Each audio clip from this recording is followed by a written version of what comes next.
it really doesn't feel genuine for me to proceed with a donation at this point, and I instead wanted to actually take my time, keep the intent that I had, but just doing it with the right charity and doing it properly. So I just wanted to make that clear. I'm sorry for all the confusion, and I'm sorry for messing this up. That's what I do.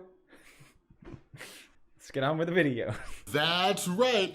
PewDiePie made Ethan Klein look dumb as hell. But don't worry. He made me look really stupid, as well as a bunch of other people too.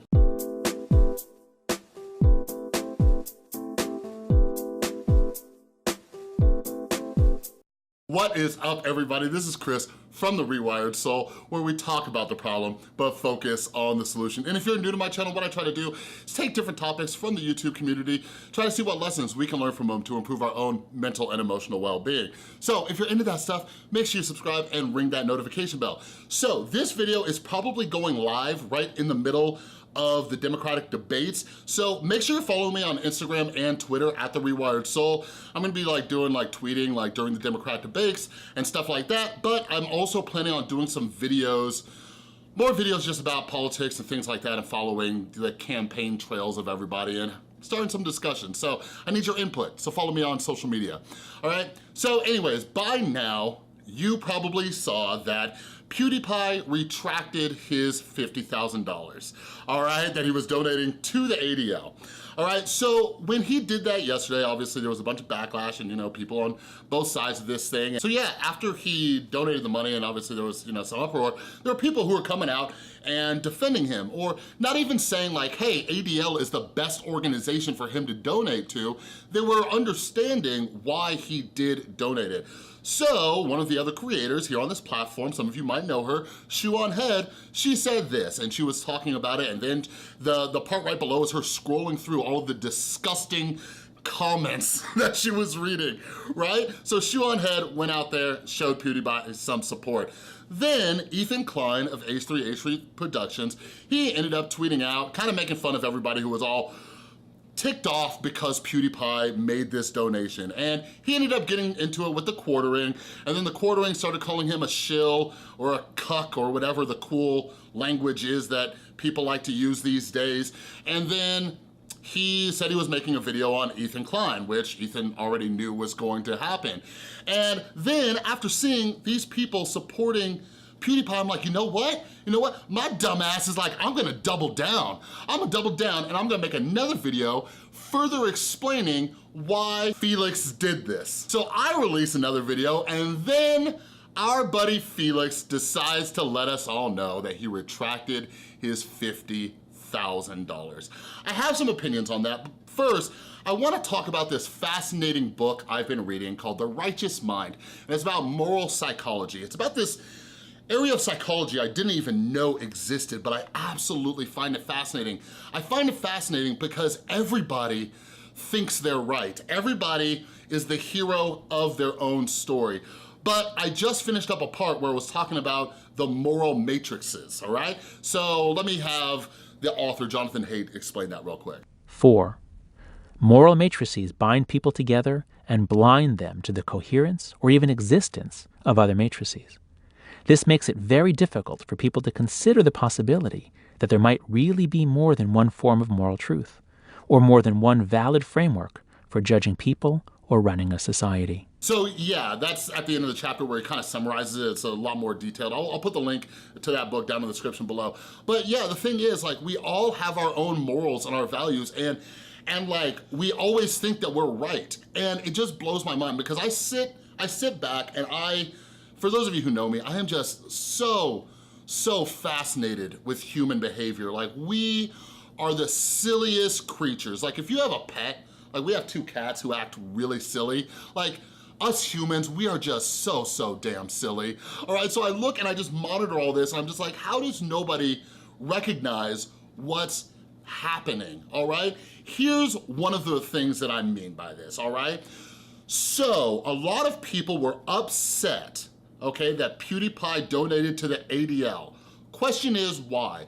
Because ADL creates a ruckus and gets a big mob of people to try to push their values and their ideas, all right? And people say, oh my God, the hate mob, I can't believe you're doing this and trying to cancel people, right? And then those same exact people who are upset about the tactics that the ADL uses, they then rally up against PewDiePie to get their way, all right? The only thing that separates the two sides in any of the situations that we witness on a day-to-day basis is what people personally feel is right. You know what I mean? And I wish more of us could just have the self-awareness to sit back and say, oh, I'm using the same tactics they're using. And in this book, by the way, it explains a lot of why we do this. And I'm like halfway through the book, but the solution that I'm seeing right now is just like, practice some damn self-awareness, right? Like, we need to understand that everybody comes from different walks of life. Everybody has different experiences, you know? And like, just the way I watch people get so pissed off about things and thinking, I'm right, I'm so right. Like, here's an interesting fact for you. Our beliefs, when our beliefs are confirmed, you might have heard of confirmation bias, it actually gives us spurts of dopamine. So we look for things that confirm our beliefs, like, aha, see, I told you so. There's some really interesting studies that they've done on this.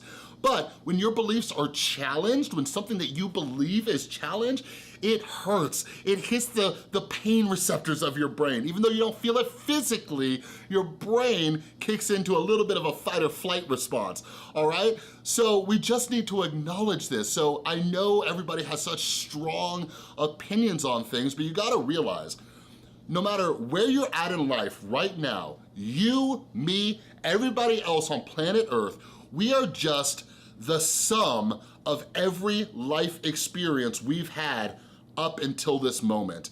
And like, it's just, I wish we were more aware of that when we're arguing and all these things, because if you look at this from the outside point of view and just kind of look at both sides of any situation, you just see hypocrisy left and right, and you're like, does anybody notice this, or am I just crazy?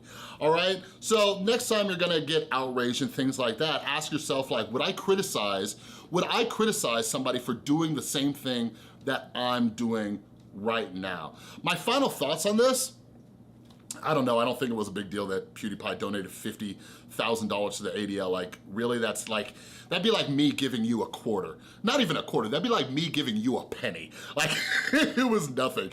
So PewDiePie says he's going to give it to another organization, and we don't know what that is. I'm assuming like a safe one, like, you know, St. Jude's or some cancer research or something like that. I'll tell you what bums me out a little bit. On my first or second video that I did on this story, there was somebody from Christchurch who left a comment, and they were like happy. They were happy that, you know, PewDiePie was doing something and donating to this organization. You know what I mean? So because of the angry mob that came after PewDiePie, who thinks that, you know, we should be able to just, you know, say whatever we want, and like, hey, I believe we should be able to say a lot of things, but like, all these people, like, I read a comment in my last video, like, those are the people who influenced PewDiePie, and I thought he was doing this whole cleansing thing, and that's obviously not what it was. But, you know, the last thing I'll say too is, like, it bums me out that somebody with so much power like PewDiePie will bend to the will of the hate mob. Like, he wasn't losing anything. That's why I thought it was such a genius strategy. I'm like, okay, you're just getting all the crap posters out of your community. That's dope. You're doing a nice little cleanse, but he bent to the will. And yeah, I have some ideas of why that happened, but maybe I'll save that for another video. Anyways, don't forget, we always think we're right. We're the hero of our own story. We do the things we accuse other people of doing. We're just the silliest, most hypocritical creatures on the planet. It's kind of interesting. But anyways, make sure you follow me over on Instagram and Twitter at The Rewired Soul. And if you like this video, please give it a thumbs up. If you're new, make sure you subscribe and ring that notification bell. And a huge, huge thank you to everybody supporting the channel over on Patreon. And a huge thank you to everybody who supports the channel by buying merch and my books and all that kind of stuff. All right, thanks again for watching. I'll see you next time.